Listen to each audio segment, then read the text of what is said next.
So welcome back to our second session of four today in our first day of our Dallas conference.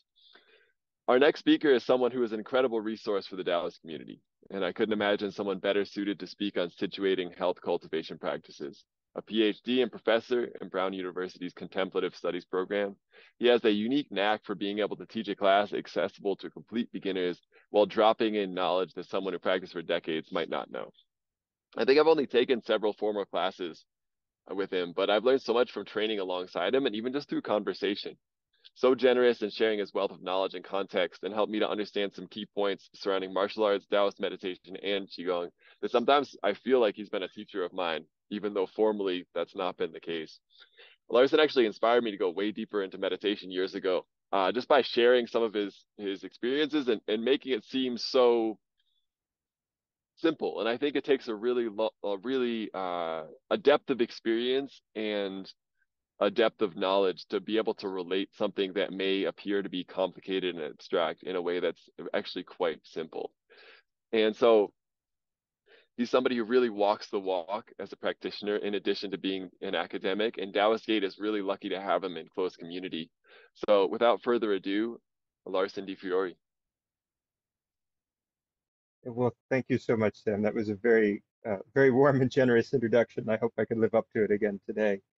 Um, so I'm going to, as an academic, I tend to lean a lot on things like slides and formal presentations. So we are going to have a slideshow today. My apologies. And I think it's a hard act to follow after Andy's wonderful, really heartfelt, personal experience, direct experience of Qigong. This is going to be kind of a stepping back in a way and looking at the view from 20,000 feet or whatever of what is Qigong and how do we relate to it? How do we even define it? And how do we situate it with these other health cultivation practices?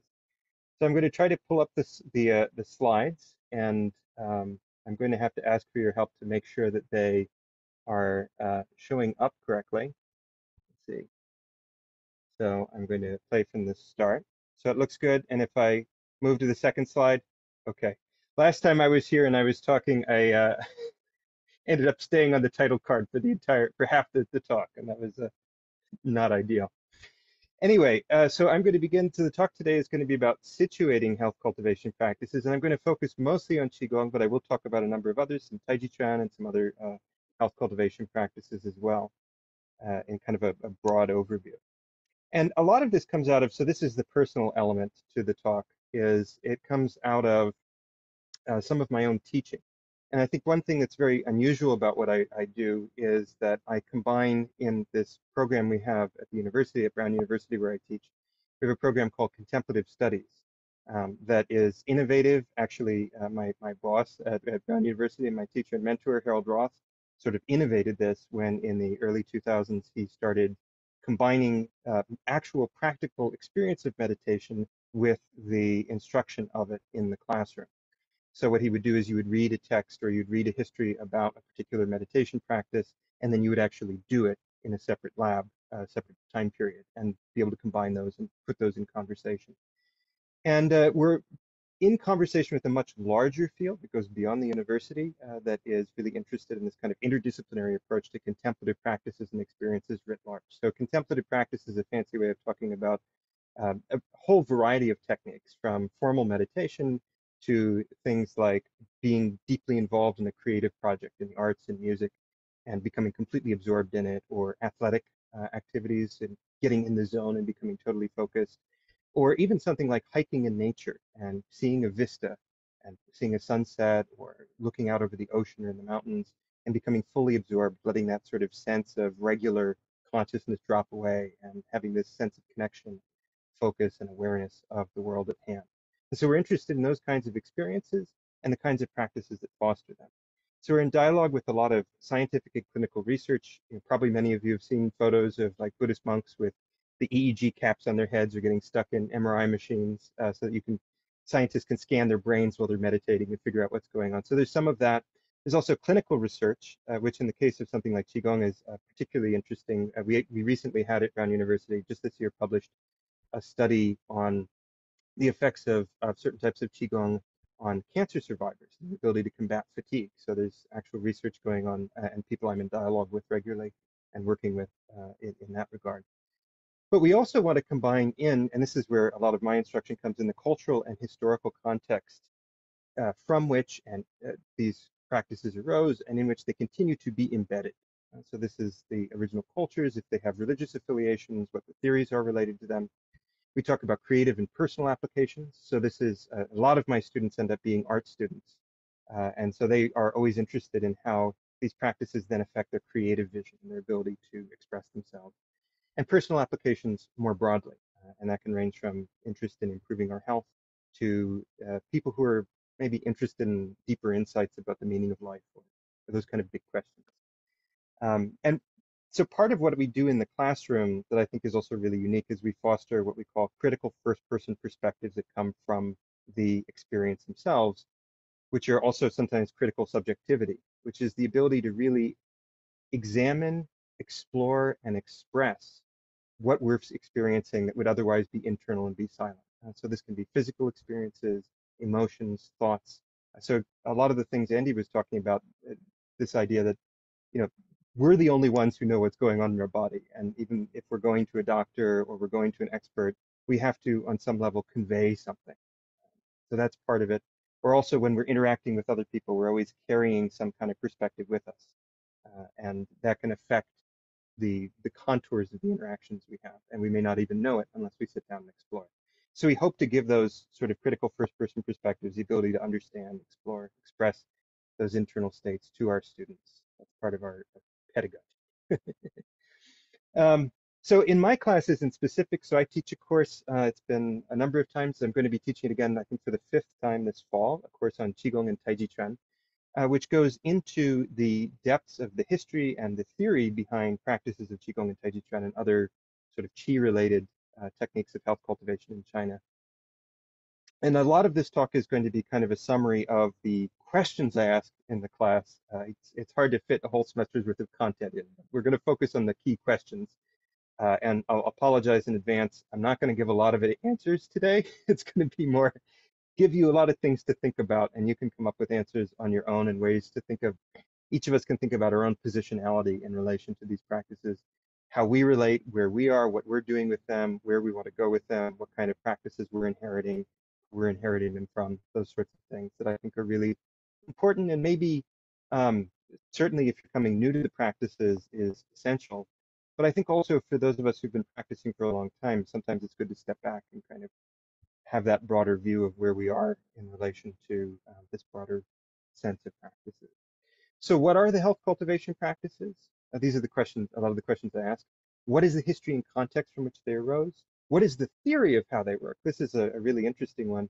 Since we as modern people have a very specific scientific framing worldview, sometimes it can be a little difficult to step back and think what people in other places and times were thinking. Why did they think these things work?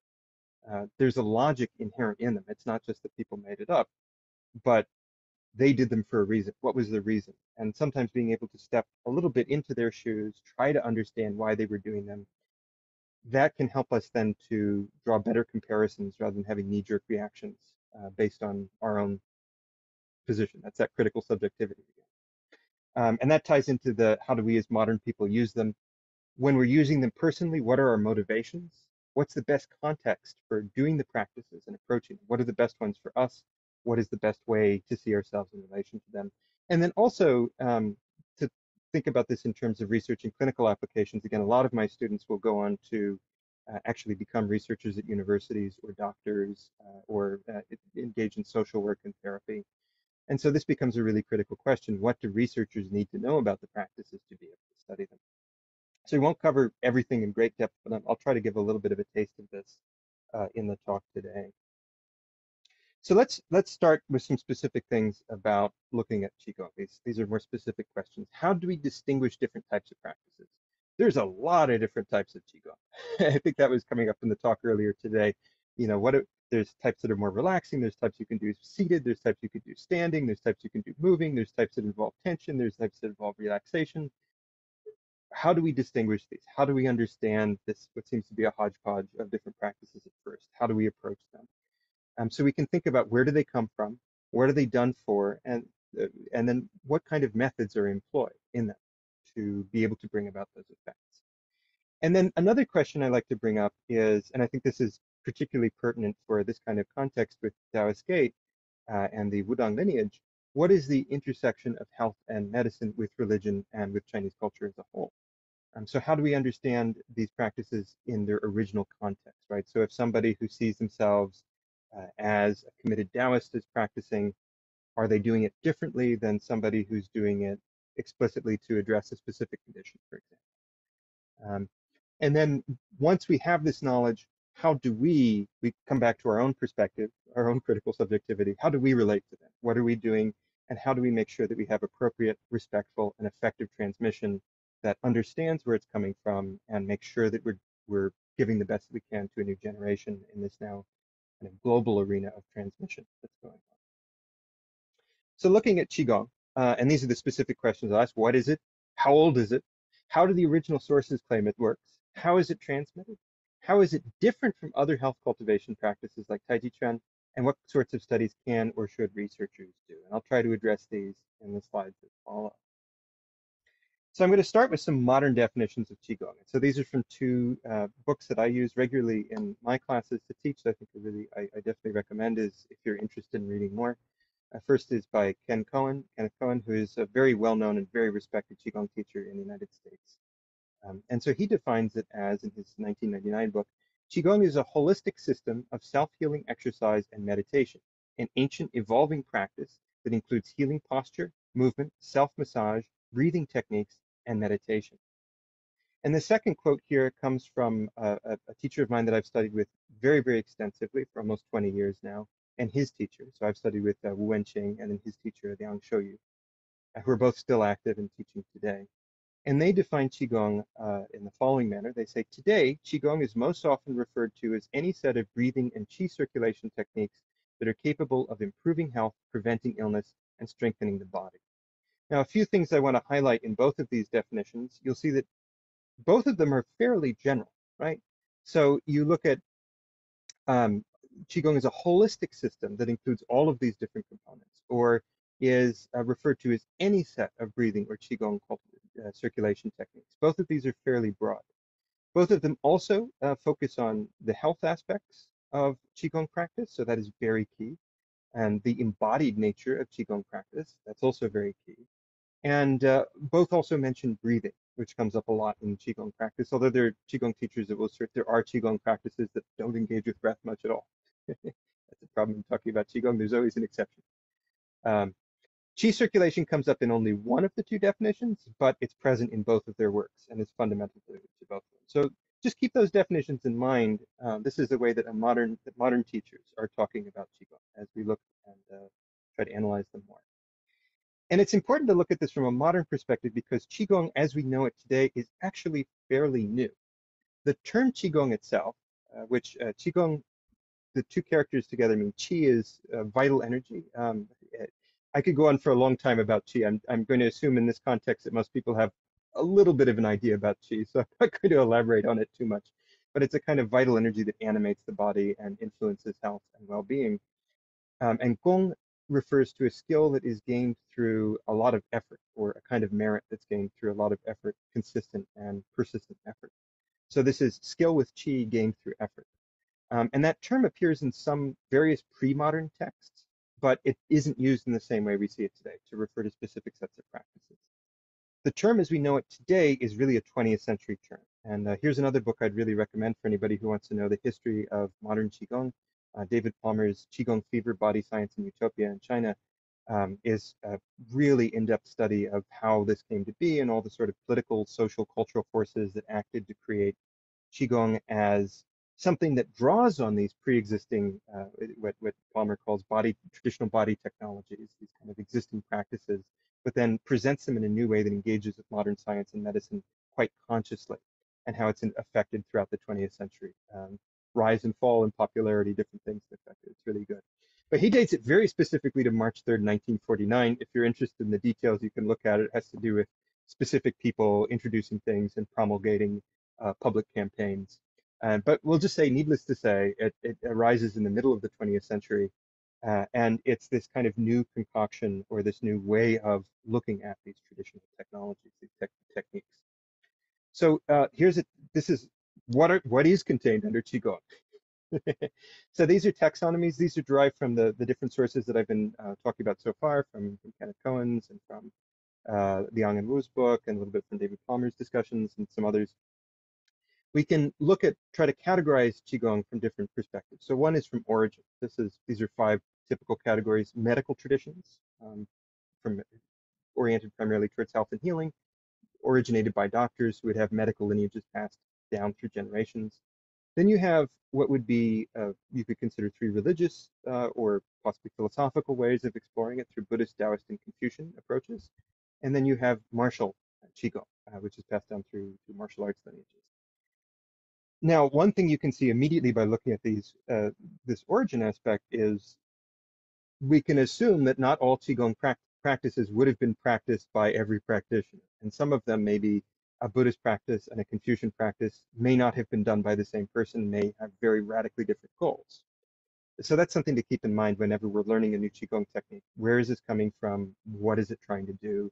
What is the worldview that underlies the goals of this, right? Are you trying to seek enlightenment as a Buddhist practitioner would? Are you trying to live more ethically in the world as a Confucian practitioner would? Are you trying to be able to fight better like a martial arts practitioner would? Those are all things that are there, even if the practices have been adapted and put in communication. We can also look at application of the Qigong techniques. So Ruan, soft techniques, or Ying, hard techniques. And so this goes to some of those questions about tensing muscles and relaxing muscles, breathing slowly, breathing more forcefully. You do see more of those harder, more forceful practices, especially in martial arts contexts, for strengthening. And so that also can tell us a little bit about how to apply those techniques or where they're situated or how we should relate to them. There's also activity. Jingong, still practice, versus Donggong, moving practice. Again, you can be moving around and doing a very active, very dynamic practice, or you could be sitting completely still so that it looks like a still meditation from the exterior, even if qi is being circulated on the interior and has a kind of movement. And then finally, modality. And this is another kind of interesting category. There's external forms of Qigong practice. So that could include things like massage of another person, but also can include things like emitting or absorbing Qigong, absorbing Qi from the outside world or sending Qi into another person as a sort of external Qi healing practice, which is a whole kind of different and interesting category. And then there's the internal one, which I think is what we end up talking about more in these contexts, which is the way that qi is circulated in the body or the muscles move to be able to promote health on a more personal and internal level. So just keeping that in mind, if you think about qigong practices you've encountered, just think about maybe where they're located in some of these taxonomies and what that might mean about the practices. Qigong also has a wide variety of things that it's claimed to be able to do. So these are coming from Kenneth Cohen's books. He has he cites, and these are really articles from the 90s that were already suggesting there were health benefits, and there has been exponentially more research done since then, and there's more and more done every year on contemplative practices overall, and including on Qigong. But even back then, in the late 90s, he was already able to point to studies that showed improvements in heart and blood pressure, in the circulatory system, digestive system, brain and mental health, respiratory system, asthma, the immune system, and cancer. So as he suggests, Qigong's unique combination of movement, breath, and meditation improves the functioning of virtually all systems of the body and has both preventative and curative effects. These are very extensive claims. So really exciting if you can do it. And something to keep in mind that it's not necessarily approaching medicine in the way that in the modern sense we try to go for very specific conditions, but this is that idea of a more holistic approach that's getting to the very foundations of what it means to be healthy. And this is that theory, the Qi theory. So Qigong is informed by one of its main sources is Chinese medical theory. It's not exclusively the only one. There's also things like ritual practice or devotional practice, shamanic ideas contained in it. But one of the main things that's involved is Chinese medical theory, as we know today. And again, there's a lot of history as to how what we know today has evolved over time too, and how there's certain aspects of modern Chinese TCM, the way that we look at Chinese medicine now, that also developed in the 20th century in response to modern Western medicine that complicate this. So I know there's people here who know a lot more about this than I do, so I'll set that aside for the moment. But just a really simplistic discussion of Chinese medical theory. And again, many of you I'm sure know this much better, and especially in application much better than I do. But just to simplify it, bear with me. Health is viewed in Chinese medical theory as being a free, balanced, and unobstructed flow of qi, of vital energy through the body. That there's harmony among the organs and the energetic pathways, the meridians and the vessels. And so it's flowing like waterways through the body. And that also, on looking to the exterior, the body is attuned with seasonal, environmental, and cosmic patterns, that we're not in an isolated environment, that we're always reacting and responding to the world around us. This is something that goes all the way back to some of the earliest sources. So we can see it in the Huangdi Neijing, the Yellow Emperor's internal classic of medicine. This is thousands of years ago, more than 2,000 years ago. And it's something that continues as themes all the way up to the present day in writing on Chinese medicine. There's also another thing I want to point out here is there's a connection to these inner cultivation practices, which are from around the same era as the Huangdi Neijing, which again my teacher Harold Roth has used to connect. He identifies as what he calls apophatic meditative practices, basically emptying out the contents of the mind. He associates them a lot with breathing practices that are found in classical Taoist texts. Um, this text Neya he sees as the most important one, but you also see it in more well-known texts like Lao Tzu or Zhuangzi. And essentially, if you're really interested in that, I gave a talk at the conference a couple years ago. That was the one where the slides didn't work. But that's up on YouTube. I talk about that a little bit more in depth, what those are and the history of them. But the essence of that is that when the intention is placed somewhere in the body, the qi will gather there. Some of the sources say the jing, the vital essence, gathers there. And so what this means is that in addition to external ways of being able to move qi in the body, something like acupuncture needles or being able to use herbs to affect the flow of qi, intention, the way that we use our mind, can also be used to affect the flow of qi in the body. And therefore, the mind can directly affect the way that we feel in the world, our health, and vice versa. The condition of the body and the way that we work with the body can then affect the mind. Now, I also want to point out here a few differences with other contemplative practices that people are more aware of, and this intentionality is one of the key ones. So probably the most well-known form of contemplative practice in the West now is mindfulness meditation, which is a modern and oftentimes clinical adaptation of traditional Buddhist practices, one type of Buddhist practice. The most famous version of this is mindfulness-based stress reduction right now. It's the most popular one that was originated by Jon Kabat-Zinn. So he's seen as the kind of the main theorist and the main the developer of the modern MBSR practice. And when he talks about mindfulness, his focus is on non-judgmental awareness. So as he says, when practicing mindfulness, it is important to recognize this judging quality of the mind when it appears, and to intentionally assume the stance of impartial witness by reminding yourself to just observe it. When you find the mind judging, you don't have to stop it from doing that. All that is required is to be aware of it happening. No need to judge the judging and make matters even more complicated for yourself. So MBSR, which is very effective for many people in reducing stress or dealing with pain, dealing with anxiety, one of its main tenets is to have this kind of stepping back and not judging or interacting with the patterns as they arise, just letting them arise and pass away without engaging. And this goes back to the specific Buddhist techniques from which they were derived. Qigong, on the other hand, includes some elements of that, but also has these ideas of directed attention, visualization, and physical movement, where the intention is placed on something and one is specifically trying to work toward a specific goal. So again, Kenneth Cohen's description, dynamic Qigong includes obvious movement. Externally there's movement, but internally the mind is quiet, peaceful, and at rest. In tranquil Qigong, when one is sitting still, the entire body is still, but the Qi is controlled by mental concentration, visualization, and precise methods of breathing. The mind is alert and actively paying attention to the Qi. So the intention is being used to actually move and accomplish something in many forms of Qigong. Again, not all forms of Qigong. There's others where you say sitting and forgetting, where you just let go and you just abide in awareness. But there are a wide variety. There's also intention-directed techniques in Qigong as well. And here also another area of common kind of interest or confusion is differences between Qigong and Taiji Chuan. And so this is a little more complicated because both have long roots in Chinese health cultivation practices. We can look at it in a few different ways. So one is a theoretical perspective. So Taiji Chuan arises out of a mix of contexts separate from Qigong. So although Qigong has martial elements to it, it's not exclusively martial, whereas Taiji Chuan starts with martial practices, and then we have these additional health things that are cultivated in it, slowing down the martial movements, changing the orientation and the perspective to be more health cultivation oriented. Um, so they intersect in many ways, but they also have distinct ways of talking about or specifically distinct histories and lineages. And actually, this is one area where Taiji Chuan tends to be much more specific. You tend to know if you're practicing, you can ask your teacher, what's my lineage? And usually your teacher can say, oh, I learned this from so-and-so, learned this from so-and-so, learned this from so-and-so. And sometimes you can trace it back hundreds of years, back to specific large styles, sort of overall styles, and you can have family trees of who taught it to whom and where it diverged from other styles. And so that's all very specific. Whereas on the other hand, some Qigong lineages are like that and some are not. And then from a practical perspective, Taiji Chuan is often practiced in kind of more set forms.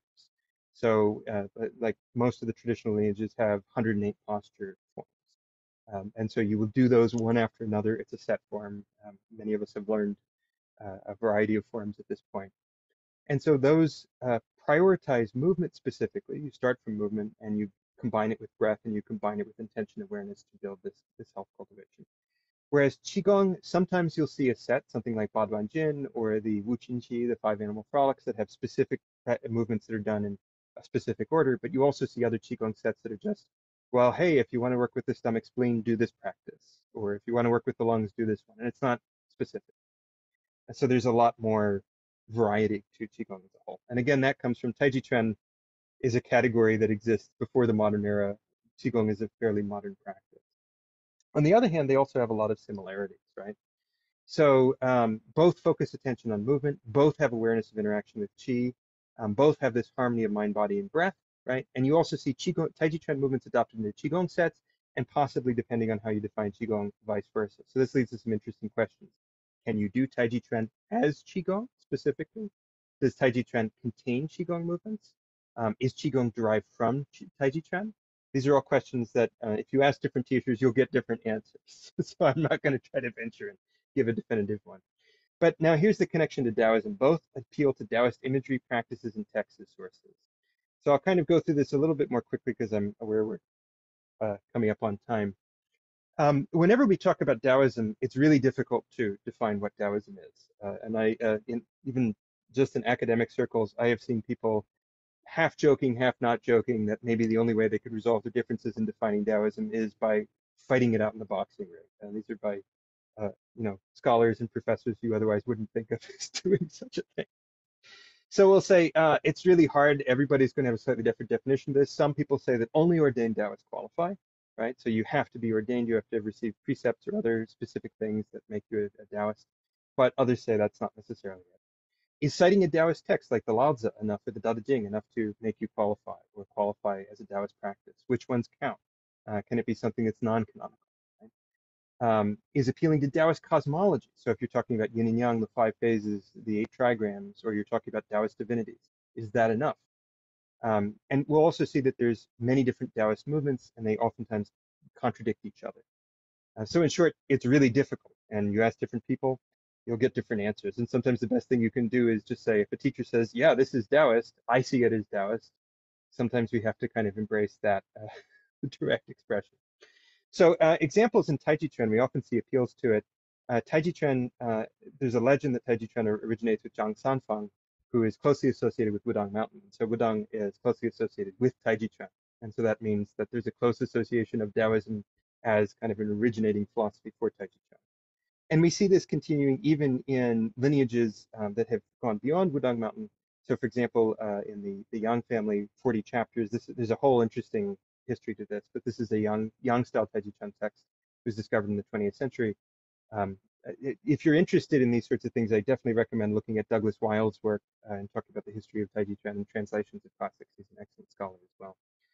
But you see incorporation of Taoist cosmology in these appeals to things like inner alchemy, Neidan practice, in describing what's going on when one is doing Taiji Chuan. And you also, of course, see in popular imagery, whether it's wuxia novels or martial arts movies, there's oftentimes Taoists are seen practicing Taiji Chuan. So there's this sense there. But at the same time, are all Taiji Chuan practices and practitioners Taoists? There's a lot of people who would argue that they're not. You have people who A friend of mine was shocked one time when he studied with a Taiji Chuan teacher who was an evangelical Christian and used Christian imagery in his description of different of movements and so forth. And it was like, is that possible? Is that okay? Well, his teacher thought it was, right? So this creates a kind of a complexity. And if we're thinking about our own relation, where are we positioned? Or what is the Taiji Chuan we've inherited? What is that positionality? Qigong also has this effect. Taoism may be the largest contributor to Qigong if you look at certain types of Qigong, but it also includes Buddhist and Confucian practices, right? If we're just talking about sort of religious or philosophical orientations. So you will see Buddhist style chanting, mantras that come up in it. You will see things like hand seals, or you will see orientations towards using a slightly different mapping of the energy channels that follow more like an Indian or a Tibetan perspective on how the body is aligned, right? So that complicates the Qigong practice. And then in the modern day, you see people who will just show up and say, well, I had a communication from this divinity who showed up and taught me this practice, or maybe they're unclear who they actually learned it from, and that can complicate and muddy the waters too. And finally, the last part of this, if it's a medical technique, does that necessarily make it Taoist? It could be taught in a Taoist context, but maybe it doesn't have to be. So for people that are concerned about, say, religious orientation, even though we can also say, is Taoism, does it have to be approached as religion? That's another question. This kind of can complicate that question as well. I'm just going to go through quickly here. Here's a number of different types of traditional Taoist practices that are identified by scholars like Livia Cohn and Louis Kamiathi. There's the apophatic quietistic practices like Zuowang, sitting and forgetting. Yang Sheng practices, these are the ones most closely associated with Qigong as we know it, including Daoyin, moving and healing practices. These are kind of stretching, guiding practices, very old ones that are very closely related with Qigong. There's Sun Xiang, which is visualization, so actually like trying to see, say, the sun and the moon, or different Taoist divinities, or other sorts of things, bringing them into the body and working with them. Neiguan is a kind of awareness of different states inside the body. So being aware of sensations or the activity of organs or the movement of qi. Fu qi practice, absorbing qi, drawing it in from, say, the sun and the moon, the stars, or from plants, and bringing that into the body.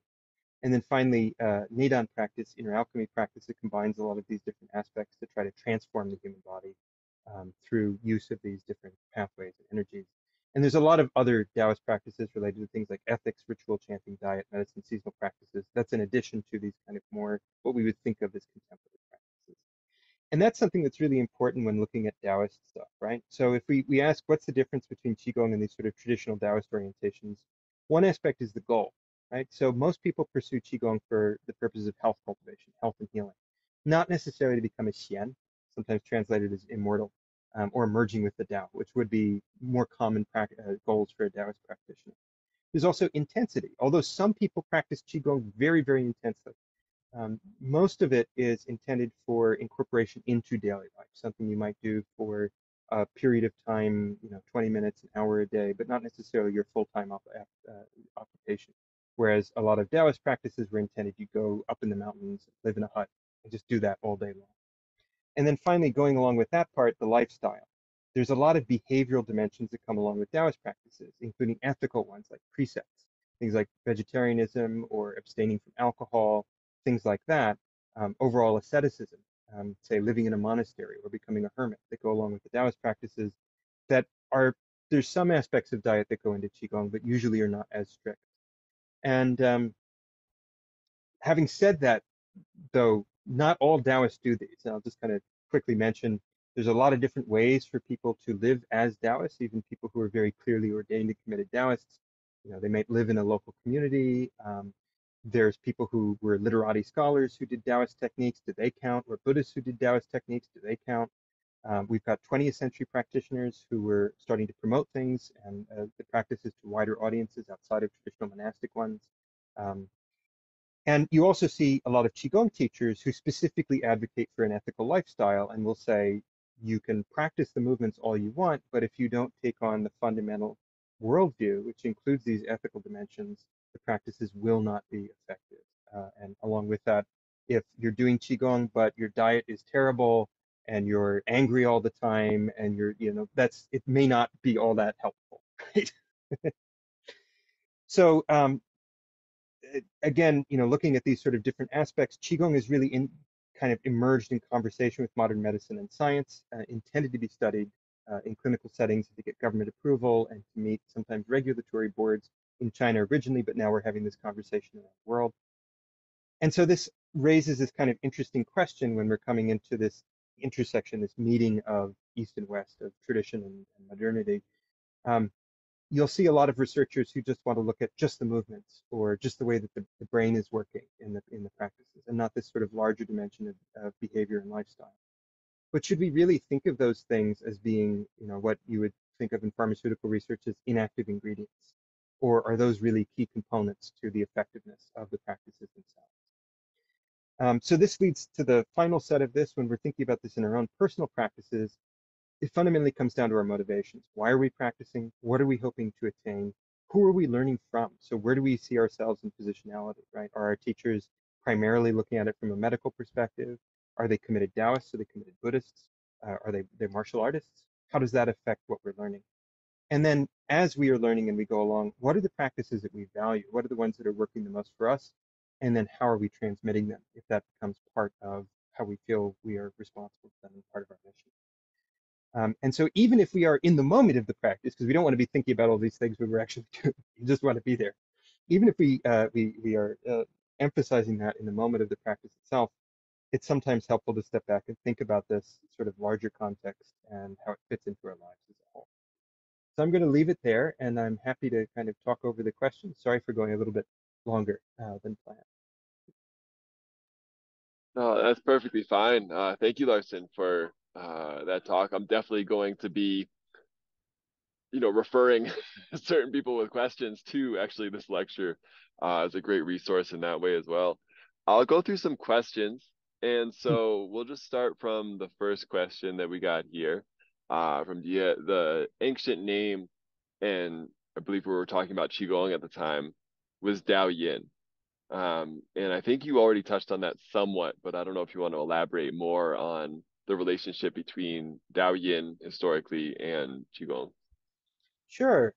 So Daoyin is one of the sources. It's one of the major sources, and maybe the largest or the most recognizable source of modern day Qigong, but it's only one of them. We have documentation of Daoyin going way back to the before the Common Era.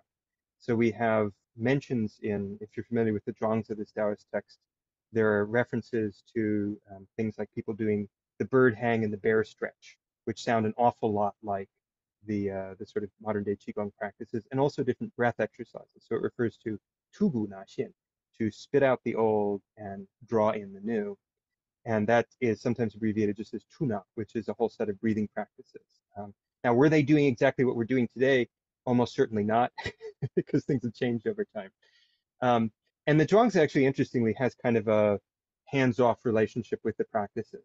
So there were different movements at the time, and the authors of the Zhuangzi are kind of saying, well, if you want to do that, you can pursue long life by doing that and health, but we're interested in something slightly different, this kind of attunement with the Tao.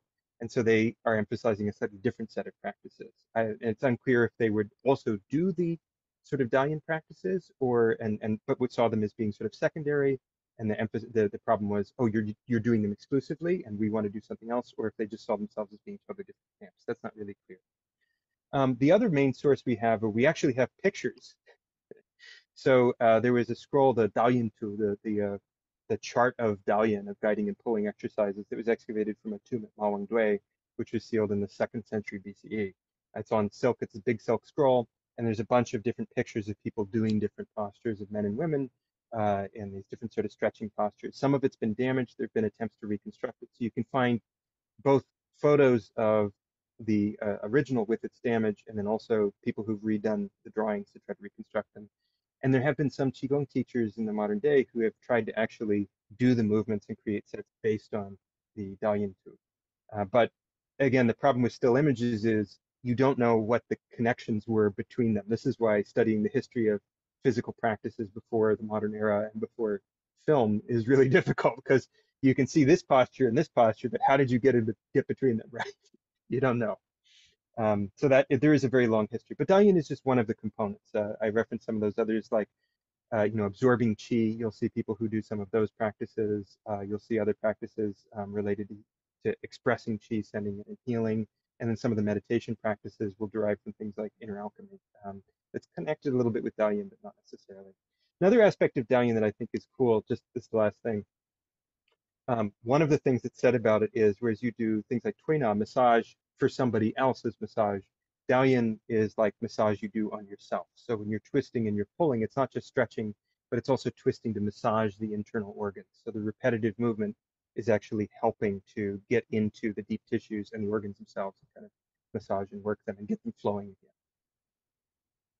Yeah, that's a great answer. That's something I can really relate to in my practice. Is that was one of the first things that really turned me on to like there's something going on here. Was that ability to kind of wind and twist these fascial layers in a way that like modern stretching doesn't get to, even though we don't see maybe as big of a range of motion sometimes. Even within little movements, there are these little rotations that are really cool. Definitely get me to like nerd out about as a mover. Andrea asked a question, a very intriguing course. I believe this was when we were going over the categories, talking Hmm. about Taoist, Buddhist, et cetera, et cetera. She wants to know what about a category based on the five elements, thinking about the temperament each master has and will feel more inclined to. That's a very good question. I'm sure there are teachers who do that, who look at students and try to determine their five-element orientation or five-phase orientation.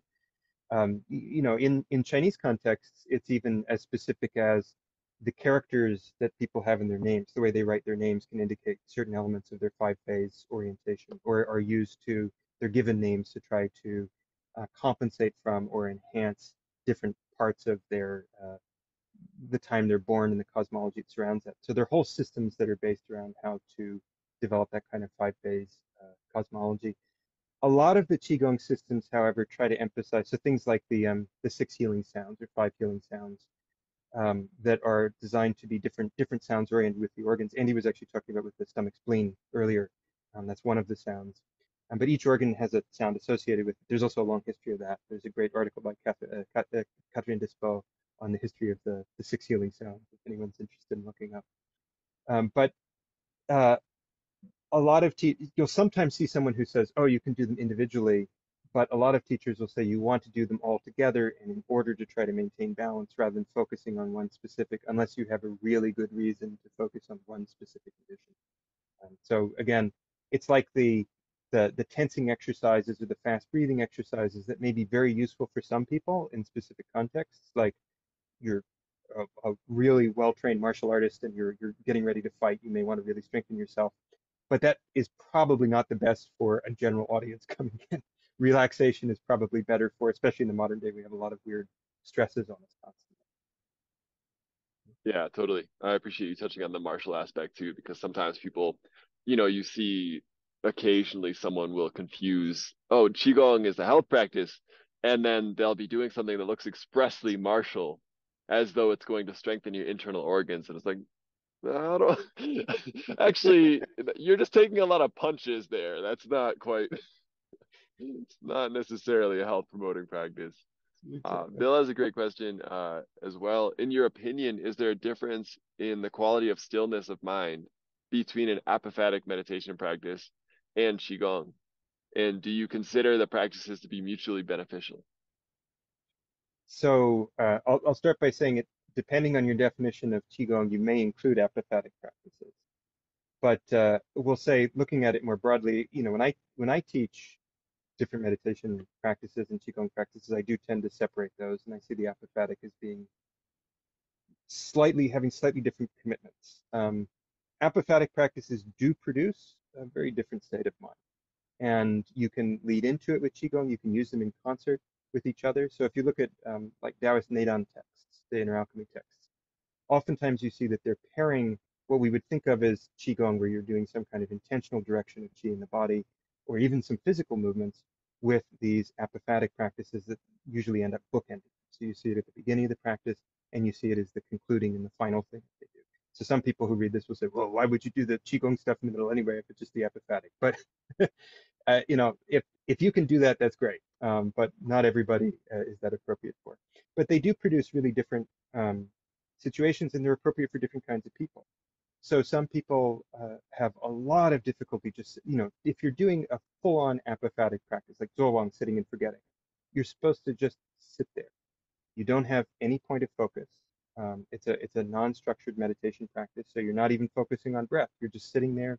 The mind is emptying out, and you're just present. You're still embodied. You're still aware of the embodiment of it, but you're not. You don't have a specific focus. That's really hard.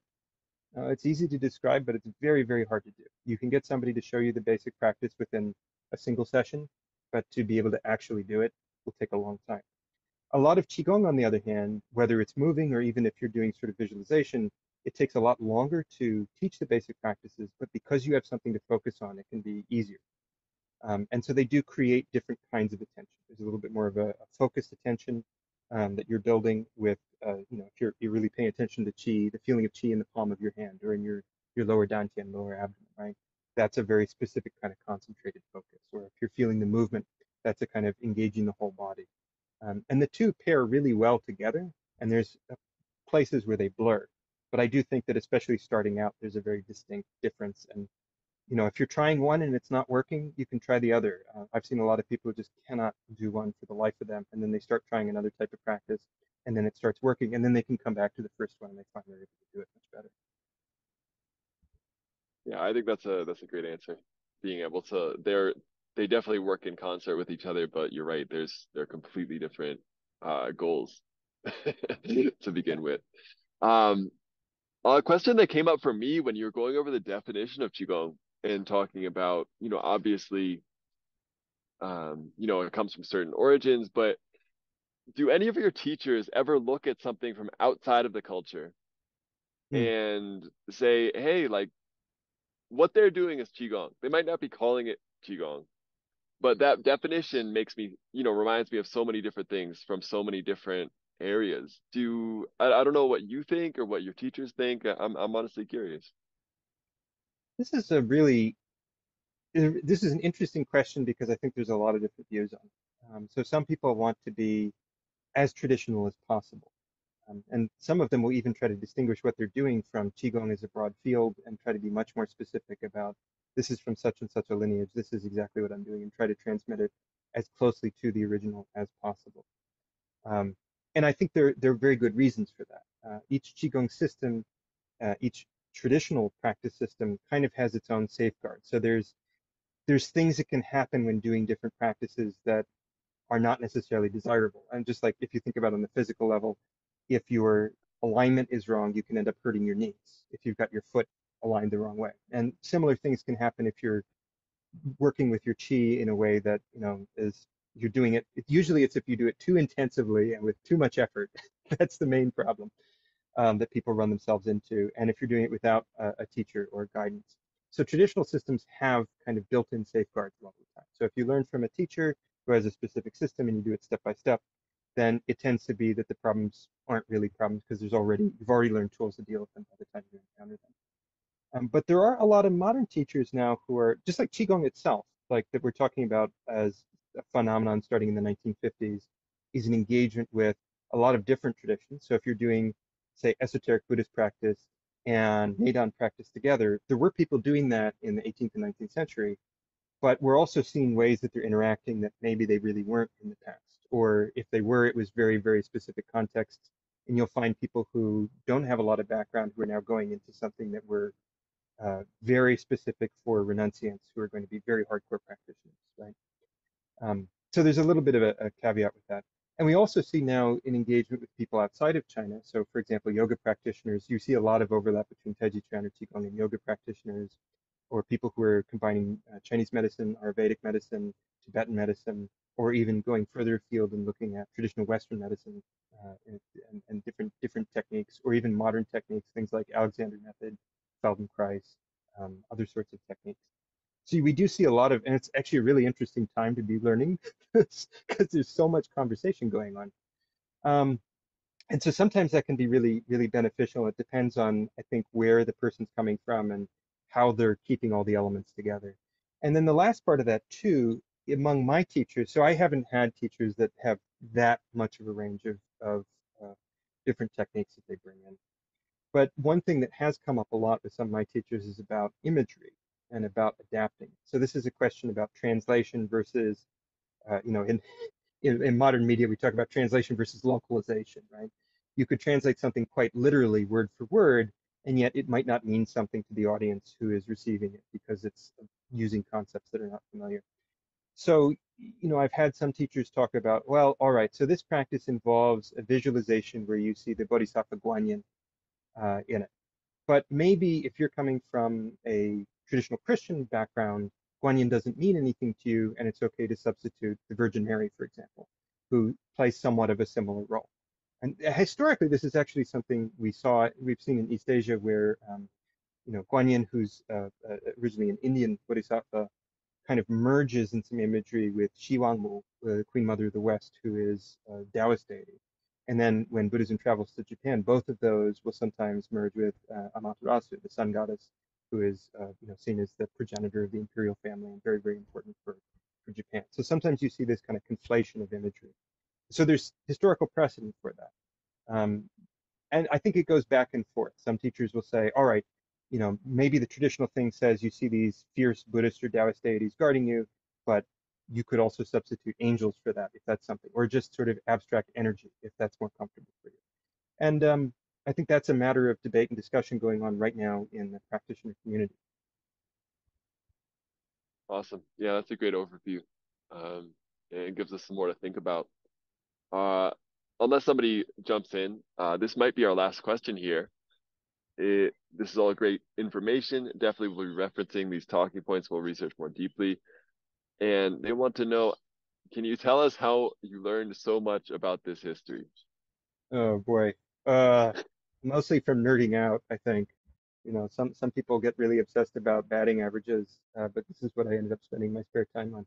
I did have to go to graduate school and slog it out through that to get an academic training. So I have, um, you know, my degree, my doctorate is in looking at especially classical Chinese texts. So a lot of my research has been on the Lao Tzu, the Tao Te Ching, and some early commentaries on it associated with it. Um, and so there's this kind of traditional academic background. I had to learn classical Chinese, learn to read Japanese scholarship, and so there's a lot of that.